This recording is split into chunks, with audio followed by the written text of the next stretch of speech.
Guys এমন একটা ঘটনা ঘটে গেছে এটা শোনার জন্য আমি নিজেও প্রস্তুত ছিলাম না। এমনও বাংলাদেশ মানুষ হতে পারে, এমনটা তোমার সাথে হলে কেমন হবে? আইফোন 16 প্রো ম্যাক্স জিতছো, যেহেতু গ্যারেন্টি ফ্রি ফায়ার ঈদের খুশিতে আইফোন 16 প্রো ম্যাক্স দিতেছে। আইফোন 16 প্রো ম্যাক্স যে জিতলো তার তো ঈদের খুশি দ্বিগুণ হওয়ার কথা, কিন্তু তার সাথে এমন একটা ঘটনা ঘটে এখন আইফোন জিতার বদলে তার চোখ দিয়ে পানি আসতেছে। ঘটনা হইতেছে যে তোমরা জানো তো গ্যারেন্টি ফ্রি ফায়ার রিসেন্টলি 5 জন ব্যক্তিকে আইফোন 16 প্রো ম্যাক্স দিতেছে। এর মধ্যে একজন ব্যক্তি হচ্ছে রাশিদ। তুমি যদি এই ইউআইডিটা সার্চ করে দেখো তাহলে দেখতে পারবা তার নাম চেঞ্জ হয়ে গেছে। আমি আমার লাস্ট ভিডিওতে কিন্তু সবাইকে দেখাইছিলাম যে এই কয়েকজন ব্যক্তি আইফোন জিতলো, তার মধ্যে এই আইডিটা ছিল রাশিদ নামের এই ছেলেটা। দেখো ওই সময় কিন্তু তার আইডি নাম রাশিদ ছিল এবং এইটা ছিল তার ইউআইডি যে আইফোন 16 প্রো ম্যাক্স জিতলো। তার সাথে এই ঘটনাটা ঘটে। আইফোন জিতার পরে তার ফ্রি ফায়ার আইডিটি হ্যাক হয়ে যায়, ছোট একটা লুবে তার ফ্রি ফায়ার আইডিটি চলে গেল এবং একই সাথে আইফোন 16 প্রো ম্যাক্সও। তাহলে আবার বুঝো তোমার সাথে যদি এরকম ঘটনা ঘটে তোমার কেমন লাগবে? 16 প্রো ম্যাক্সে জিতলো তার আইডিতে, তারপর কে একজন তার ফ্রি ফায়ার আইডিটি হ্যাক করে নেই, তার মানে সে ফ্রি ফায়ার আইডিও হারালো এবং আইফোনও হারালো। দেখো এখানে প্রথম তার আইডিটার নাম ছিল রাশেদ এবং তার ইউআইডিটা তোমরা ভালো করে দেখো, এখানে প্রোফাইলটা খুব সুন্দরভাবে সাজানো ছিল। কিন্তু এখন তুমি বর্তমানে যদি তার আইডিটা গিয়ে সার্চ করো, এর নাম হয়ে গেছে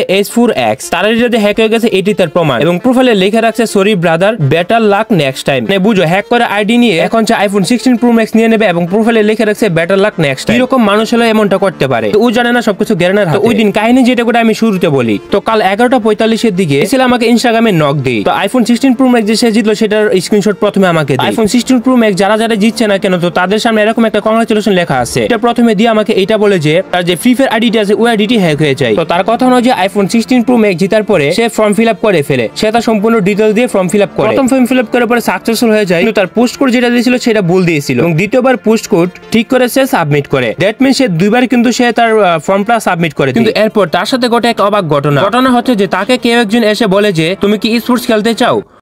আসসালামু আলাইকুম ভাই, আমরা ওই গেম আইডি ওই রাশেদ আইডিটা আমরা দুজন ওখানে ছিলাম। আমাদের ফ্রেন্ড রিকোয়েস্ট আসছিল অনেক, একটা ফ্রেন্ড রিকোয়েস্ট এসেছিল 82 লেভেল আইডি, তা আমরা অ্যাকসেপ্ট করছি।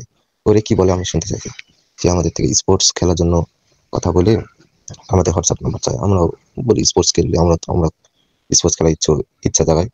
স্পোর্টস খেলার জন্য সেই হোয়াটসঅ্যাপ নাম্বার নিয়ে আমাদের হোয়াটসঅ্যাপের সাথে কথা বলে ইতিমধ্যে মানে টাকার লোভ দেখায় দেখে সে কথা চলে আমাদের ওইটা ফেসবুক আইডি ছিল। ফেসবুক আইডি ভিতরে ঢুকে শুধুমাত্র আমাদের খালি প্রোফাইল দেখছে, দেখার পর আমার আইডিটা হ্যাক করে নিয়েছি। এই হ্যাকারে ধরা একটাই উপায়, এখন সে যদি আইফোন রিসিভ করে তাহলে ওকে ধরা যাবে।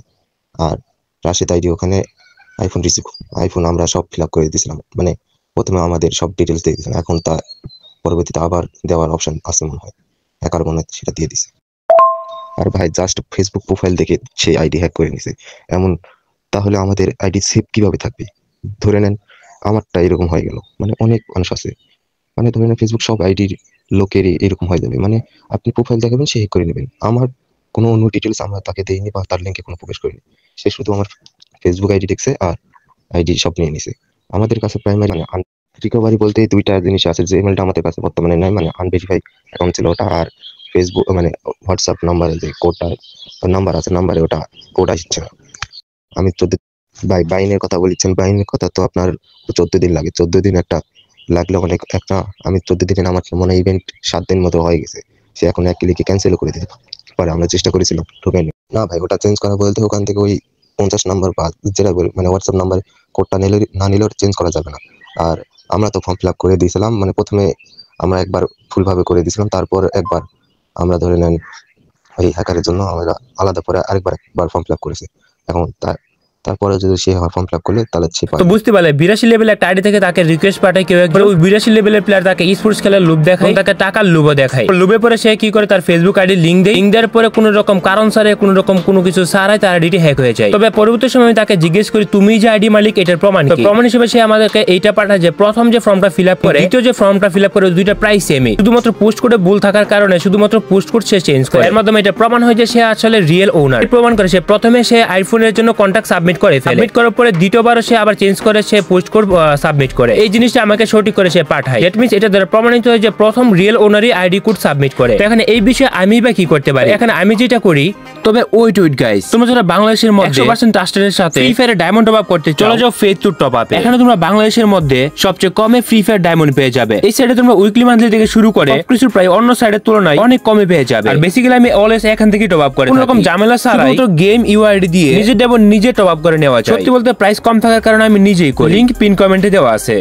আমি যেটা করি সেটা হচ্ছে যে অরিজিনাল ওনারকে সেটা খুঁজে বের করা, এরপর আমি এটা বিশ্বাস করি যে এটা তারারই হবে, যেহেতু সে আমাকে প্রমাণ দিচ্ছে প্রথম এইটা সাবমিট করে, দ্বিতীয়বার এইটা সাবমিট করে। এরপর যদি পরবর্তীতে কেউ সাবমিট করে দ্যাট মিন্স ওই হ্যাকারই সাবমিট করবে। প্রথমবার সাবমিট করার পর যদি আর সাবমিট করা না যেত হয়তো তাদের প্রবলেম হইতো না, কিন্তু তারা নিজেরও সাবমিট করছে দ্বিতীয়বার, দ্যাট মিন্স হ্যাকারও পরবর্তী সময় তার লোকেশন দিয়ে সাবমিট করতে পারবে। তো আমি আমার অন্য ভিডিওগুলোতে কিন্তু এটা বলছিলাম যারা আইফোন উইন হয়েছে তাদের হয়তো মেইল বক্সে কন্টাক্ট ইনফরমেশন সাবমিট আসতে পারে। এখানে যে অপশনটা আসে সেটা হচ্ছে কন্টাক্ট ডিটেইল। আইফোন যে উইনার হয়েছে উইন হওয়ার পরে এরকম একটা আছে আর কি, এটা দেখাইতেছে কংগ্রাচুলেশন লেখা আছে এবং সাথে লেখা আছে যে শেয়ার কন্টাক্ট ইনফরমেশন, মানে কন্টাক্ট ডিটেইলস আর কি। লিখে দিয়েছে please fill your delivery and contact details by 4 April. যেই বা আইফোন 16 প্রো ম্যাক্স দিচ্ছে তো তাকে 4 এপ্রিলের মধ্যেই কন্টাক্ট ডিটেইলস সাবমিট করতে হবে। সেদিকে খুব ইম্পর্টেন্ট একটা নোটিশ দেওয়া আছে, prize will be forfeited if valid details are not fulfilled by the deadline. তুমি যদি কন্টাক্ট ডিটেইলস যদি সঠিক ইনফরমেশন না দাও তাহলে তোমার এই যে আইফোনটা আছে সেটা বাজেয়াপ্ত করা হবে, তারা আর পাঠাবে না। তো আইডি হ্যাক হয়ে যাওয়ার পর হয়তো তার এই আইডি দিয়ে কিন্তু 3-4 বার আইফোন নেওয়ার ফর্মটি সাবমিট হয়েছে। কথা হইতেছে যে এখানে যে 3-4 বার ফর্মটি সাবমিট হয়েছে, গ্যারান্টি কিভাবে বুঝবে কোনটা সঠিক কোনটা বেট? এমন হইতে পারে যে শুরুর দিকে ইনফরমেশন ভুল দেওয়ার কারণে পরবর্তী যে ইনফরমেশনটা দিয়েছে সঠিক কইরা। তবে এই সমস্যাটা সমাধানের জন্য গ্যারান্টি কি করতে পারবে, আমি কি করতে পারি, যতটুকু পারছি আমার পক্ষ থেকে আমি হেল্প করার চেষ্টা করছি। আমি এই বিষয়টা গ্যারান্টির মডারেটরদেরকে জানাই দেই, তো পরবর্তী সময় যদি সবকিছু ঠিকঠাক থাকে তাহলে হয়তো বা গ্যারান্টি এটার একটা সমাধান নিয়ে আসবে। এইটাই চাই যে যার আইডি সে আইফোন 16 প্রো ম্যাক্সটা পাক, কিন্তু উইনার হলো সেটা তারই প্রাপ্য। তবে তোমাদের সাথে এমনটা ঘটলে তুমি কি করবে? আরেকটা বিষয় হচ্ছে যে আমাদের ফ্রি ফায়ার স্কোয়াড কাপের কি অবস্থা। আমাদের ফ্রি ফায়ার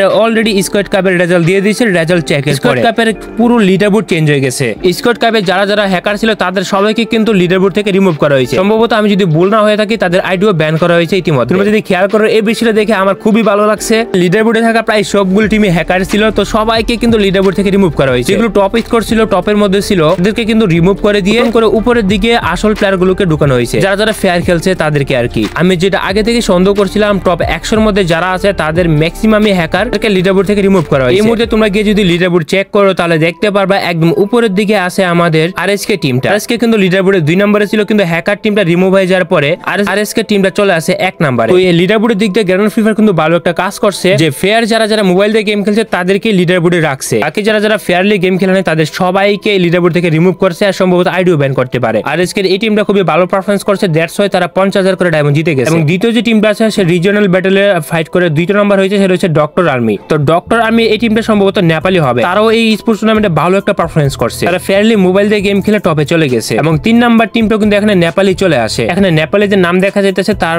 মানে হচ্ছে এই সবগুলো নেপালি প্লেয়ার, তাদের নাম কিন্তু এই লিডারবোর্ডে ছিল না। শুধুমাত্র 4 জন প্লেয়ার মিলে কিন্তু এখানে তারা 30,000 করে ডায়মন্ড পেয়ে যাবে। তো তারা ফেয়ারলি গেম খেলছে, দ্যাটস ওয়াই তারা তাদের ফলাফল পাইছে। এবং 4 নাম্বার 5 নাম্বার যারা ছিল তাদের কিন্তু লিডারবোর্ডে দেখতে পাইতাম না আগে, তারা ফেয়ারলি গেম খেলছে, দ্যাটস ওয়াই তারা কিন্তু টপে চলে আসে। গ্র্যান্ড ফ্রি ফায়ার প্রতি খুবই অ্যাপ্রিশিয়েট যে যারা রিয়েল গেম খেলছে সবাইকে শুধু লিডারবোর্ডে রাখা হয়েছে, বাকিদের লিডারবোর্ড থেকে বের করে দেওয়া হয়েছে। আমি আরো বেশি খুশি হইতাম যদি ফ্রি ফায়ারে প্রত্যেকটা প্লেয়ারের আইডি ব্যান করে দিত যারা যারা ফেয়ারলি গেম খেলে। লিডারবোর্ড ফেয়ারলি ক্যালকুলেট করার পরে তোমাদের টিম কত নাম্বার আছে এটা কমেন্টে জানাও। অনেক ফ্রি ফায়ার প্লেয়ার আছে যারা লিডারবোর্ড দেখে গেম খেলা ছাইড়া দিছিল, টপের যে লিডারবোর্ড ছিল ওই পয়েন্টের অনেক ব্যবধান ছিল। তবে হ্যাঁ পরবর্তী সময় সবাইকে চেক করার পরে কিন্তু অনেক প্লেয়ার এই লিডারবোর্ড থেকে রিমুভ হয়ে যায়, আবার লিডারবোর্ডে যারা যারা ছিল না তারা আবার লিডারবোর্ডে চলে আসে। গ্যারেনার এই কাজটা দেখে আমার খুবই ভালো লাগলো। বর্তমান লিডারবোর্ডে সব রিয়েল প্লেয়ারই আছে।